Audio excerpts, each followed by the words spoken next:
At ito na nga ang topic natin for today.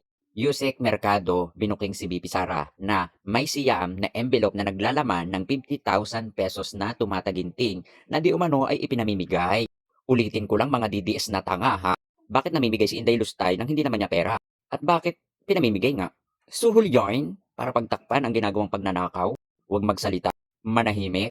Yung mga kilusan na ginagawa ngayon na paninira sa administrasyon na male-maletang pera, iniba lang ang style. Si Sara ang gumagawa ng hindi maganda.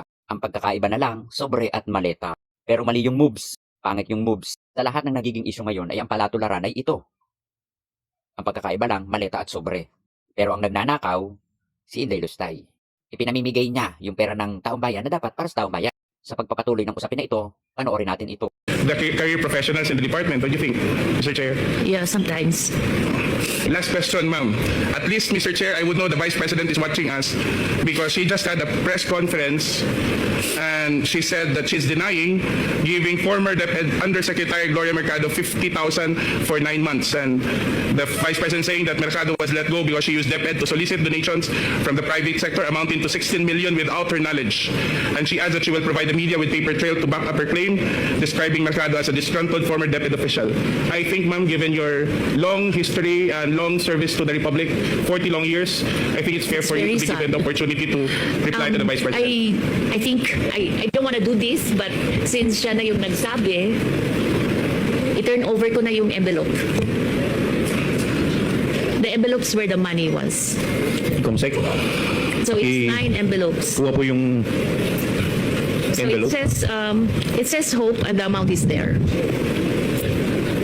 Kasi ang sakit naman nun, ordinaryo lang akong trabahante tapos inano ka ng Vice President. Hindi naman bago na itatanggi talaga ni Sara yan. Siyempre, hindi naman aamin yan. At kahit sino naman, siyempre, kung ikaw ay bigyan ng pera ng isang vice presidente, ay tatanggapin mo yan kahit ayaw mo. Yung hiya na lang at saka takot. Kaya ang mga aligasyon na ganito ay hindi dapat binabaliwala. Dapat yan ay ginagawang pattern. At hindi lang si Yusek Mercado ang nanindigan na nakakatanggap sila ng sobre na may lamang pera.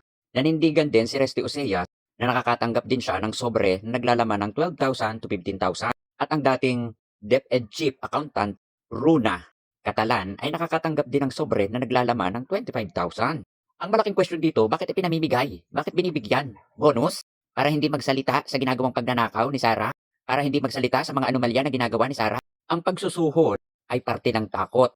Kaya sinusuhulan para hindi magsalita, which is takot. At kaya sinusuhulan, alam niya na mali ang kanyang ginagawa. Kaya binibigyan na lang niya ng pera. Ulitin ko lang, Inday Lustay ha, at lalong-lalo na sa mga tanga at bobong didi.